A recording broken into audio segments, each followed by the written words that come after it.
Well, to the renewed tensions between the US and Iran, with the leaders engaging in a war of words. 18 months ago, the US was celebrating a landmark agreement that promised to rein in Iran's nuclear program and remove many of the harsh sanctions that have isolated the nation for decades. But now that could be in jeopardy, as Anne Barker reports. Donald Trump has made no secret of his disdain for the 2015 international agreement brokered by the previous Obama administration with Iran to curb Iran's nuclear ambitions in return for a relaxation of US sanctions. On Twitter overnight, Mr. Trump again attacked the deal with a country he said was number one in terror, and he made passing reference to the agreement in talks with US lawmakers. Sort of like the Iran deal.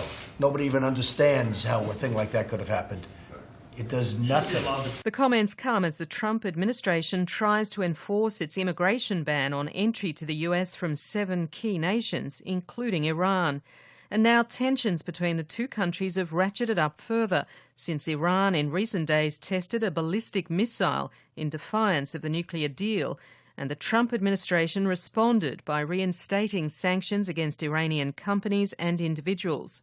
Iran's supreme leader, Ayatollah Khamenei, has openly ridiculed Donald Trump at a meeting of military commanders in Tehran. He's described the new US president as a newcomer and called for protests in Iran this week to show they're not afraid of the US. We're thankful to this newcomer. We're thankful because he's comforted us and shown the true face of America, he said. He's proven what we've been saying for more than 30 years. We'd always speak about the political, economic, moral and social corruption in the US administration.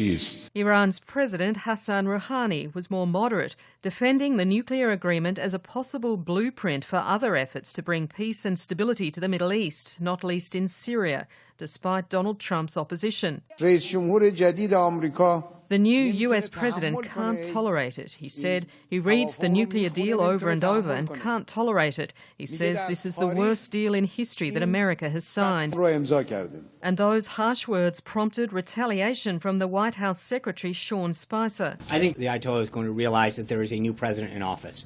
This president's not going to sit by and let Iran flout its violations or its apparent violations.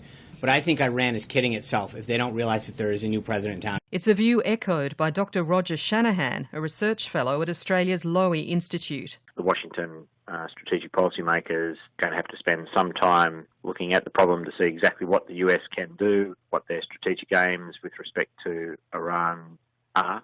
So I don't think we'll see too much action in the short term. Do you think Donald Trump will try to force a renegotiation of the nuclear deal? Well, I'm not sure that he will because of the difficulty in doing that. It's a multilateral agreement. It's not a bilateral agreement.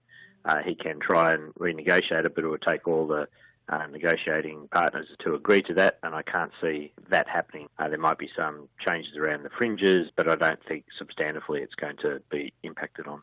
That's Dr. Roger Shanahan from the Lowy Institute, ending Anne Barker's report.